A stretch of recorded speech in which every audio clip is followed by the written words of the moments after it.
3 வருஷமா ஒரே டீமா ஒன்னா பழகினவங்க அவங்களே நம்மளை கழுத்தை பிடிச்சி வெள்ளத்தில் வச்சுட்டாங்களேடா. அவர் கம்பெனின்னு அவர் கம்பெனி. அடுத்த மாசம் டியூ நினைச்சாதான் பயமா இருக்கு. ஏய், என் சனியை பிடிச்ச கிரெடிட் கார்டில் 95,000 ரூபாய் பாக்கி இருக்கு. எல்லாருக்கும் பிரச்சனை தான்.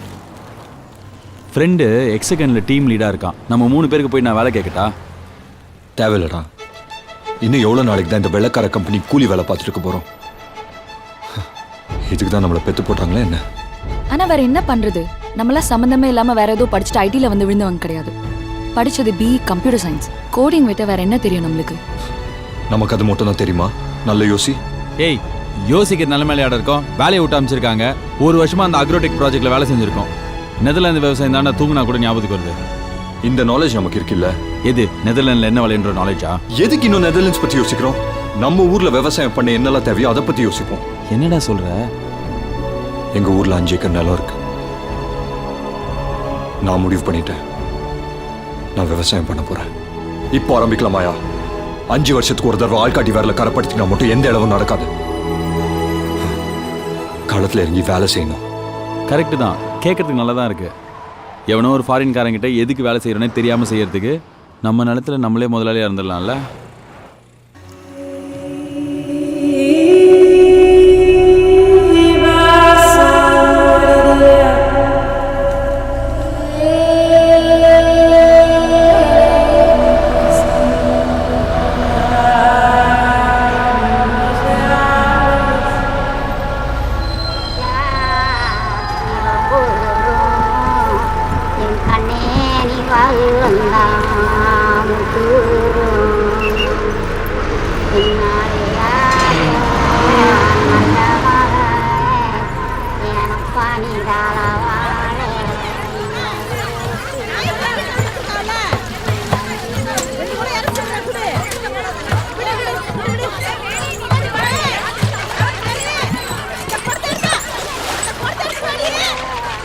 பத்திரமா கீழே செவராம கொண்டு போ. காலையில இருந்து 80 நேரமா வெயில்ல நின்றுட்டு கிடக்குறோம். உள்ள பூண்டா எப்படி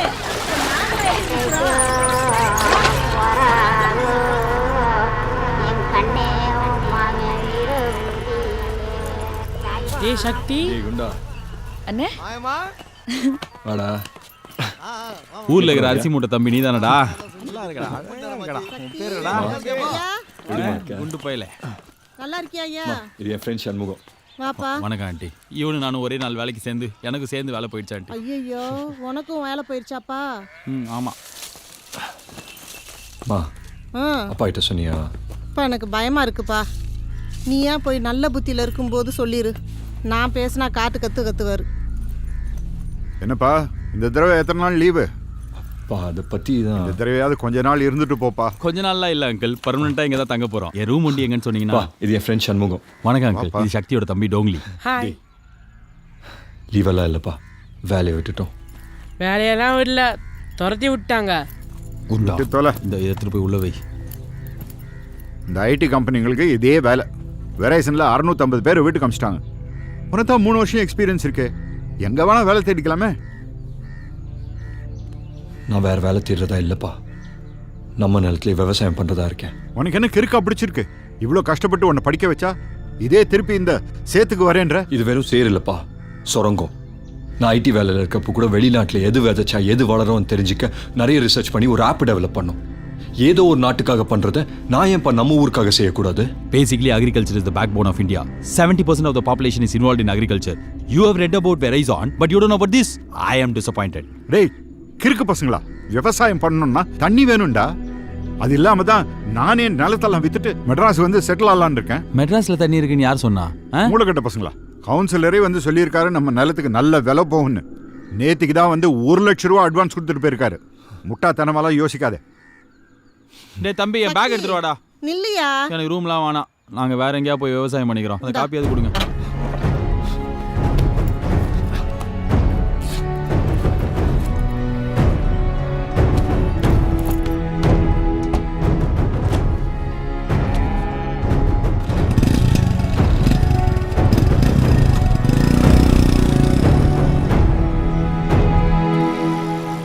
இது கவுன்சிலர் வீடாடா?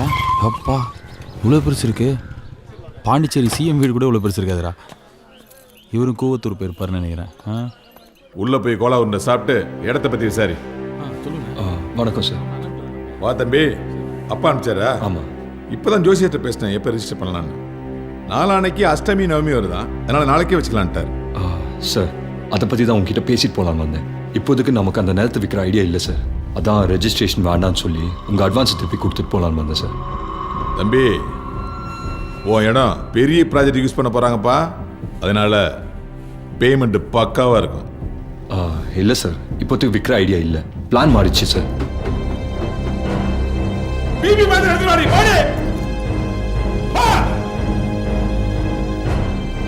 என்ன ரேட் ஏத்துறதுக்கு ஆளை கூட்டு வந்து மிரட்டுறியா? அப்படியெல்லாம் ஒன்றும் இல்லை சார். சார், என் மூஞ்சி நல்லா பாருங்க. இதை பார்த்தா மிரட்டுற மூஞ்சி மாதிரியா தெரியுது?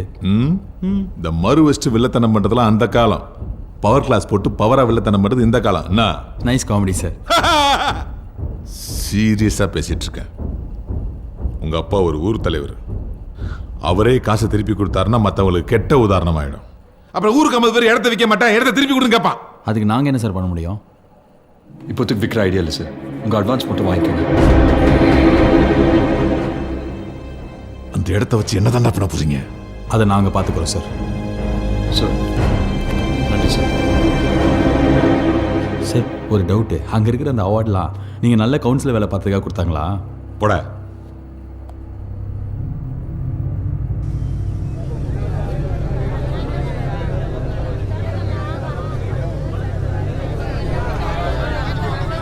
இதை பாரு சக்தி, நீ என் மகனால எடுத்தோம் கவுத்தோன்னு ஒரு முடிவு எடுக்க முடியாது.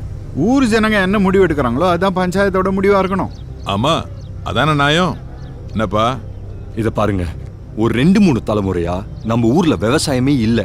அழிஞ்சு போற விவசாயத்துக்கு நம்ம எல்லாரும் சேர்ந்து உயிர் தர போறோம். ஏப்பா, ஊர் தலைவர் பையனுக்கு என்ன மூளை கலண்டு போச்சா? கழுவே தண்ணி இல்லையா? இவர் விவசாயம் பண்ண போறாரா? முடியாதுன்னு நினைச்சதால தான் நம்ம ஊர் இப்படி இருக்கு. இப்போ என்ன, தண்ணி இல்லை, அதான பிரச்சனை. நம்ம கல்யாணி ஆத்துல தண்ணி இல்லாம பல வருஷமா வறண்டு போய் கிடக்கு. நம்ம பேசிக் அடிப்படை வசதிக்கு கூட நம்ம ஊர்ல தண்ணி இல்லை. அதே நம்ம ஊர் 20 கிலோமீட்டர் தள்ளி இருக்க பூங்கடி ஆத்துல அதிக மழை பெய்யும் போதெல்லாம் யாருக்குமே பிரயோஜனம் இல்லாம உபரி தண்ணி அப்படியே கடல்ல கலக்குது. அந்த தண்ணியை நம்ம ஊர் வழியா திருப்பி விடுறதுதான் என் திட்டமே. எனக்கு என்னமோ விடல பசங்க பேசுறது சரிப்பட்டு வரும்னு தோணல. தோணல? எப்படி தோணும்? கடைசி 25 வருஷத்துல உங்க ஊர்ல யாராவது விவசாயம் பண்ணி லாபம் சம்பாதிச்சிருக்கீங்களா? வீடு வாங்கியிருக்கீங்களா? வீட்டை வித்திருப்பீங்க. அதே நேரத்தில் ரியல் எஸ்டேட் பண்றவன், மண் அள்ளவன், பார் வச்சவன்லாம் லாபம் சம்பாதிச்சிருப்பான். விவசாயம் பண்றவன் தற்கொலை பண்ணிட்டு இருப்பான். 10,000 கோடி ரூபாய் பேங்க்ல ஏமாத்திட்டு லோன் வாங்கினவன் ஃபாரினுக்கு அசால்ட்டா போயிடலாம். ஆனா 6,000 ரூபாய் பம்பு செட்டுக்கு வாங்கினவன போலீஸ் வச்சு அடிப்பானுங்க. இதெல்லாம் மாத்த முடியாதுன்னு இல்ல, ஆனா மாத்தினா எங்க போய் கொள்ளை அடிப்பானுங்க? உங்க எல்லாரையும் காலி பண்ணிட்டு கார்பரேட் விவசாயம் பண்ண வைப்பாங்க. அவன் தானே எலெக்ஷன் டைம்ல கோடி கோடியா கொட்டி கொடுக்குறான். ஆனா அவங்க எல்லாம் வேணா மாத்தாம இருக்கலாம், நம்ம நினைச்சா மாத்த முடியும். அதுக்கான பிளான் தான் எங்களுது. உங்க எல்லாருக்கும் இப்ப இதை போட்டு காட்டுறோம். இதான் பூங்குடி ஆறு. அந்த ஊர் மக்களோட தேவை போக மீதி இருக்க தண்ணி மொத்தமா போய் கடல்ல கலக்குது. அந்த ஆத்தோட பாதையில, அதாவது கிட்டத்தட்ட 20 கிலோமீட்டர் தூரத்துக்கு காவா தோண்டி அந்த ஆத்து தண்ணிய நம்ம ஊர்ல ஓடுற கல்யாணி ஆத்தோட இணைச்சிட்டா இருக்கிற ஏரி கம்மாயெல்லாம் நிறைஞ்சி அந்த தண்ணிய நம்ம ஊர் விவசாயத்துக்காக பயன்படுத்தலாம். அதுக்கப்புறம் மீதி இருக்க தண்ணி கல்யாணி ஆத்து வழியா கடல்ல கலந்துரும்.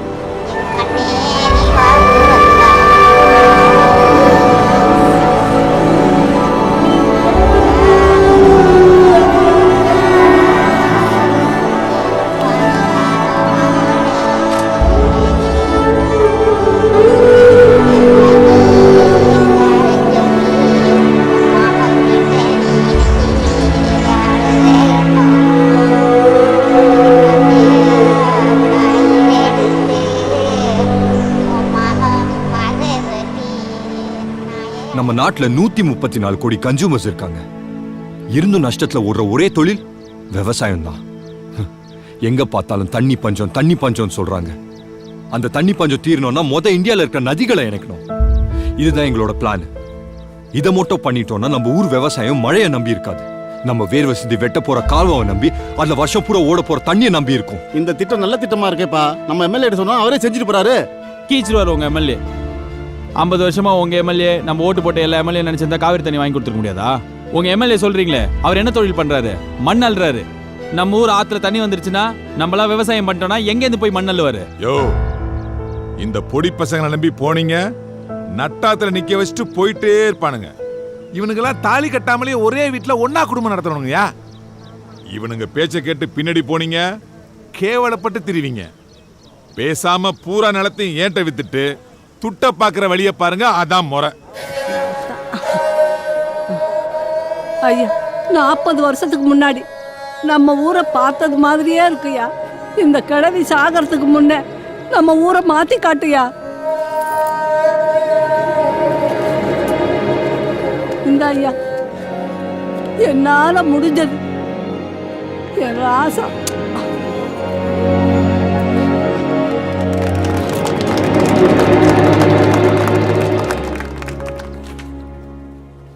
நல்ல ப்ராஜெக்ட். உங்களை மாதிரி படித்த பசங்க விவசாயத்தை கையில் எடுக்கிறது நல்ல விஷயம்தான். Thank you so much sir. நீங்கள் தான் முதல் கொஞ்சம் நம்பிக்கையாக பேசியிருக்கீங்க. யார் பார்த்தாலும் முதல்ல எதுக்கு ப்ராஜெக்ட் என்ன ப்ராஜெக்ட்னு பார்க்கறதுக்கு முன்னாடி எப்படி ரிஜெக்ட் பண்ணலாம் தான் பார்க்குறாங்க சார். அவங்கள மாற்ற முயற்சி பண்ணுறதெல்லாம் வேஸ்ட்டு. ஆனால் நீங்கள் 3 பேரும் உங்கள் நம்பிக்கையை மட்டும் கைவிட்டாதீங்கப்பா. அவங்களுக்கு என்ன தேவைங்கிறது மட்டும் கண்டுபிடிக்க பாருங்கள். வேற என்ன சார், காசை தான் எதிர்பார்க்குறாங்க. ஆனால் அதை கேட்கவும் மாட்றாங்களே சார். ஏமா அது அவங்க எப்படி கேட்பாங்க? உங்களுக்கு தானே வேலை நடக்கணும். நீங்கள் தான் நாக்கா. உங்களுக்கு என்ன வேணுங்கிறத கேட்டு தெரிஞ்சுக்கணும். அப்புறம் என்ன மை ஏய் மண்ணுக்கு சார் அவங்களுக்கு சம்பளம். ஏன்பா நான் அப்படி இல்லைப்பா. இதை பாருங்க, தமிழ்நாடு வாட்டர் அண்ட் ட்ரைனேஜ் TWADன்னு சொல்லுவாங்க. அவங்க மட்டும் அப்ரூவல் கொடுத்துட்டாங்கன்னா என்னால் என் சைடில் என்ன பண்ண முடியுமோ எல்லாம் பண்ணி தரேன். Thanks sir. இதை பாருங்க, என்னால் முடிஞ்ச அளவு பண்ணிட்டேன். இவ்வளோ பழைய வண்டி ஓடுறதே பெரிய விஷயம். 60 வயசு ஆளு கல்யாணம் பண்ணலாம், குழந்தை பெறணும்னு நினைக்கக்கூடாது. ஆதார் கார்டு வந்தாலும் வந்தது, வயசு மட்டும் இல்ல எல்லா பர்சனல் மட்டும் தெரிஞ்சு போச்சு. சார் சார் யாரு? என் பேர் சக்தி. ஒரு மனு விஷயமா உங்ககிட்ட பேசணும். அட பாவீங்களா, ஆபீஸ் தான் வந்து உயிர் வாங்குவீங்க, இங்கேயுமா? நீங்க ஆபீஸ்லயே இருக்க மாட்டீங்கன்னு சொன்னாங்க. யார் சொன்னா? இல்ல சார், நீங்க ஆபீஸ்ல பிஸியா இருப்பீங்க, வெளில வந்து பார்த்தா ஃப்ரீயா பேசலான்னு. என்ன விஷயம்? பூங்குடி கிராமத்துல 2 ஆறு அணைக்கிறத பத்தி பேசினோம்ல சார், அது நாங்க தான். ஆரணைக்கிறது உங்க வீட்டு சாக்கடை அடைப்படுகிறது நினைச்சிட்டீங்களா? சும்மா விளையாடாதீங்க சார். எனக்கு புரியல, இதில் விளையாட என்ன சார் இருக்கு? அடுத்த தலைமுறை பஞ்சத்தில் சேர்த்தா அந்த பாவம் நமக்கு தானே சார் வந்து சேரும். அந்த மாதிரி ஒரு விஷயம் நடக்கக்கூடாது தானே சார் இவ்வளோ போராது. இது காரு புதுசா பழசு, இன்ஸ்டால்மெண்ட்டா சிங்கிள் பேமெண்ட்டா? கந்து வட்டி. ஓஹோ சார், அந்த NOC கொடுத்தீங்கன்னா எங்கள் வேலையை நாங்கள் பார்ப்போம். நாங்களாம் கந்து வட்டி வாங்க மாட்டோம். கவர்மெண்ட் சொல்லிட்டியா, பேமெண்ட் வீடு தெரிய வரும். நீங்க எதுக்கு சார் வாங்க போறீங்க? எவனா கந்து வட்டி வாங்கிட்டு கொளுத்திட்டு செத்தாலும் திரும்பி பார்க்க மாட்டீங்கல்ல? பெட்ரோல் எவ்வளோ தருது சார்? நாங்கள் என்ன பேசுகிறோம், நீங்கள் என்ன சார் பேசிட்டு இருக்கீங்க? அந்த NOC என்ன சார் ஆச்சு? ஏப்பா, நீ கேட்கறது சாதாரண விஷயம் கிடையாது. ஏகப்பட்ட ஃபார்மாலிட்டிஸ் இருக்கு, சொன்னா புரிஞ்சுக்கோ. என்னடா தம்பி, அந்த ஆஃபீஸர் தான் சொன்னார்ல, இவங்களாம் வாய் விட்டு கேட்க மாட்டாங்க. இவன் எதை டார்கெட் பண்ணா பார்த்தல.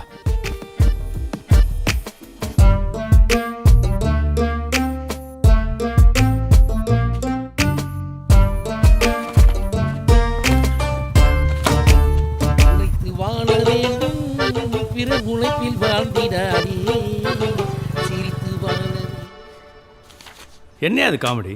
சார், இது காமெடி இல்லை சார். பூங்குடி ஆற்றுலேருந்து கடலில் கலக்கிற 10 TMC தண்ணியை கல்யாணி ஆற்று வழியாக திருப்பி விட்டீங்கன்னா ஒரு 1000 குடும்பம் விவசாயம் பண்ணி பொழைச்சிக்கும் சார். அவங்க பொழப்பை பற்றி உங்களுக்கு என்ன அவ்வளோ வைக்கிற? MLA அதிகாரிங்க நாங்கள்லாம் என்ன நாக்க வரைக்கும் உட்காந்துட்டு இருக்கோம்? இதை ஏன் நீங்க பண்ணலன்னு ஊருக்கே தெரியும். அதுல நாங்க டைம் வேஸ்ட் பண்ண விரும்பல. எங்க தேவைக்கு நாங்களே வேலை செஞ்சுக்கிறோம். ஆமாம் ஆமாம், நீங்கள் பாட்டுக்கு காவா வெட்டுறேன், தண்ணி கொண்டு வரேன்னு உங்களே ஏமாத்திக்கிட்டு ஊரையை நம்ப வச்சு கழுத்தறுத்துக்கிட்டு இருக்கீங்க. நம்ம வச்சு கழுத்து இருக்கிறோமா? நாங்கள் என்ன அரசியலையா இருக்கோம்? சார், எங்கள் ஊரில் விவசாயம் பண்ண தண்ணி தேவை. அந்த தண்ணியை நாங்களே கொண்டு வரோன்னு சொல்கிறோம். கொஞ்சம் ஹெல்ப் பண்ணுங்க சார். விவசாயம் மாடு சாணின்னு கேட்டாலே அருவருப்பாக இருக்கு. நானும் விவசாய குடும்பத்துலேருந்து வந்தவன் தான். இதில் எல்லாம் ஒன்றுத்துக்கு உதவாத சென்டிமெண்ட்டை தவிர பண்ணுறதுக்கு ஒன்றும் இல்லை. எங்கள் அப்பா தான் சாவறதுக்கு முன்னாடி சத்தியம் வாங்குச்சு, இந்த தொழிலுக்கு மட்டும் வந்துடாத, வீணா போயிடுவேன்னு. விவசாயத்தை பற்றி யாராவது தப்பாக பேசினா பொக்கு பொக்குன்னு மூஞ்சிலே குத்துன்னு எங்கள் அப்பா தான் சத்தியம் வாங்கியிருக்கு. இப்படி சொன்னால் உங்களுக்கு கடுப்பாகுதுல்ல சார்? டேய் சுமார். டேய், நம்ம பெர்மிஷன் கேட்டு வந்திருக்கோம். செத்து போன ஆயா கதெல்லாம் பேசிட்டு இருக்காரு அவரு. சார் ப்ளீஸ் சார், பட்னியாக இருக்கிறவங்க முன்னாடி சாப்பாடு எடுத்துகிட்டு போயிட்டு குப்பையில் கொட்டினா அது எவ்வளோ பெரிய குடும்பம் சார். அது தயவு செய்து பண்ணாதீங்க சார். ஒரு 1000 குடும்பம் விவசாயம் பண்ணி பிழைக்கலாம். அதுக்கு நாங்கள் தண்ணி எடுத்துகிட்டு வர ஊர் மக்களே காசு போட்டு வேலை பண்ணுறோன்றோம். கொஞ்சம் பெர்மிஷன் மட்டும் கொடுக்கலாம் சார் ப்ளீஸ். நீங்கள் என்ன சொன்னாலும் இவ்வளோ பெரிய விஷயத்தெல்லாம் பப்ளிக் எல்லாம் பண்ண அனுமதிக்க முடியாதுங்க. வேணும்னா ஒரு மனு எழுதி கொடுத்துட்டு போங்க. எல்லாம் ஒழுங்காக இருந்தால் கவர்மெண்ட்டே அது ப்ராப்பராக செய்யும். எல்லாத்துக்கும் ஒரு ப்ரொசீஜர் இருக்கு. ப்ரொசீஜர் பார்த்தா ஒயின் ஷாப்ல பார் வைக்க பர்மிஷன் கொடுத்தீங்க. நீ காசு வாங்கி தானே கொடுத்தீங்க. ஊருக்கு நல்லது பண்ணலாம்னு பார்த்தா காசு வாங்கி தான் கொடுப்பீங்களா? நீ ஒரு ஆபீசரா? யார்கிட்ட வந்து என்ன பேசுறீங்க? ஓகிட்ட தான பேசுற. உண்மையா தான? சார், உங்களால முடியுமா முடியாதா அதை மட்டும் சொல்லுங்க. தேவையில்லாம எதுவும் பேச வேண்டாம் சார். அதை மனு கொடுத்துட்டு போங்கன்னு சொன்னல. பார்த்துக்கலாம் பார்த்துக்கலாம் சார், பார்த்துக்கலாம். இதெல்லாம் வேலைக்கு ஆகாது. அவன் பேசுறது ரூல்ஸ் மாதிரியாடா இருக்கு. ஆபீசர்ஸ்ங்கிற பேர்ல அல்பேங்க சம்பளம் போனஸ் அது கிடைக்கலன்னா ஸ்ட்ரைக்கு. இது இல்லாம எக்ஸ்ட்ரா காசு கொடுத்தா தான் வேலை நடக்குமா? சை. டேய், நம்ம ஊர்க்காரங்க தோக்குறது ஒன்றும் புது விஷயம் கிடையாது. அதுக்காக எல்லாத்தையும் விட்டு நம்மளும் தோத்துட்டோம் கை தூக்கலாமா? ஏய், என்கிட்ட கோவப்பட்டு இருக்க? இவனுக்கு எல்லாம் செத்தாலும் பெர்மிஷன் கிடைக்காது. கிடைக்கும், கிடைக்க வைப்பேன். ஏய் இங்க வாங்கப்பா. எங்களையா? ஆமாயா உங்களதான். இங்க வாங்க.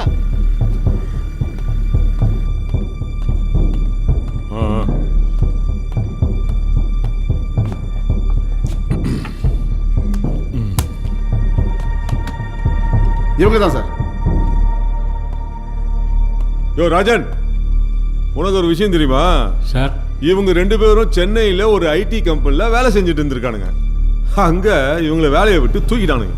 வருமானத்துக்கு என்ன பண்ணுறதுன்னு யோசிக்கும் போது இந்த முட்டா ஜனங்க மைண்டில் வந்திருக்கானுங்க. இந்த விவசாயம், தண்ணி, புரட்சி, புண்ணாக்குன்னு மக்களை போட்டு குழப்பி அவனுங்க கிட்ட இருக்க பணத்தெல்லாம் பிடுங்கிட்டு அமெரிக்கா, ஆஸ்திரேலியான்னு போய் செட்டில் ஆகலான்னு முடிவு பண்ணிட்டானுங்க. இதுதானடா அவங்க பக்கா பிளானு. மச்சான், உனக்கு ஒரு விஷயம் தெரியுமா? பூங்குடி வாட்டர் சர்வீஸ் சாரோட தான் 62 தண்ணி லாரி ஓடுது. ஊருக்கு நல்ல தண்ணி வந்துட்டா சாரோட தண்ணி கேன் பிஸ்னஸ் பொழப்பு நாரிடும்ல. இதானே சார் உங்க பக்கா பிளான்? 62 லாரியா சார்? நீங்க இன்ஸ்பெக்டர் தானே? என்ன மாசம் ஒரு 50 ரூபா 60 ரூபா வாங்குவீங்களா? நாங்களும் ஐடி கம்பெனியில் அவ்வளோதான் சார் சம்பாதிக்கிறோம். ஆனால் எவ்வளோ வேலை செஞ்சாலும் மாதம் 4-5 பேங்க்கில் இஎம்ஐ தான் ஓடுது. உங்களுக்கு மட்டும் எப்படி சார் 62 லாரி ஓடுது? எவ்வளோ குடும்பத்தை அழிச்சிருப்பீங்க.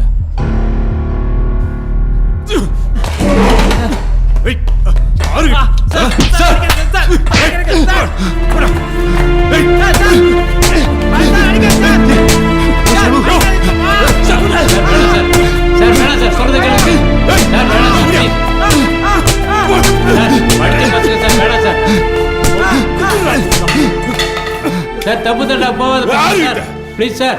நல்லா தெரிஞ்ச பசங்க சார். என்னடா முறைக்கிற?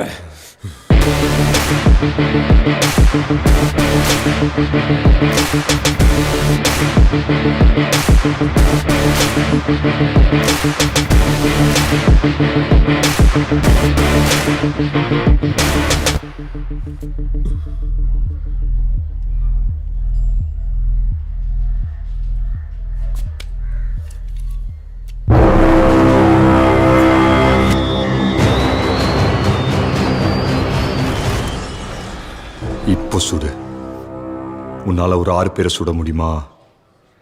ஆனா 7ஆவதா வரவன் உன்னை இங்கே எரிச்சு சாம்பலாக்கிடுவான்.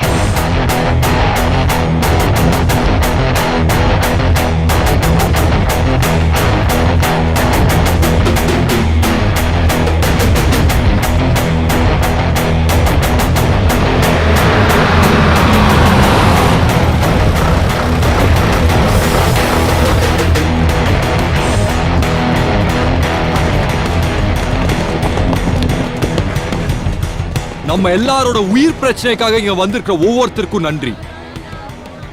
எல்லா படிக்கட்டும் ஏறி இறங்கியாச்சு, எல்லா கதவும் தட்டியாச்சு, ஒரு கதவும் திறக்கல. ஒருத்தரும் நம்மள மதிக்கல. அவங்க எல்லாரும் திரும்பி பார்க்க வைக்கதான் இந்த போராட்டம். கவர்மெண்ட் ஆபீசர்ஸ் சாதாரண மக்களை திரும்பி பார்க்கணும்னா நம்மள தீ குளிச்சு சாவணுமா? இன்னும் எவ்வளவு உயிர் போகணும்? அந்த மாதிரி இனி ஒரு உயிரும் போக கூடாது. இவங்களுக்கு எதுக்கு ஓட்டு போட்டோம்? நம்ம ஆதார் கார்டு ஃபோன் நம்பரோட லிங்க் பண்றதுக்கா? என்ன கேக்குறோம்? வேஸ்டா போற தண்ணியை ஊருக்கு திருப்பி விடுங்க, விவசாயம் பண்ணிக்கிறோம்னு கேக்குறோம். தமிழ்நாட்டுல இருந்து 45 நாள் 50 நாள் நம்ம ஊர் விவசாயிங்க டெல்லியில போய் உட்கார்ந்தாங்க சோறு தண்ணி இல்லாம. யாரு போய் பார்த்தா? இப்ப வரைக்கும் அவங்க கேட்ட கோரிக்கை நிறைவேறி இருக்கா? ஆனா இதெல்லாம் என்ன தைரியத்துல பண்றாங்க?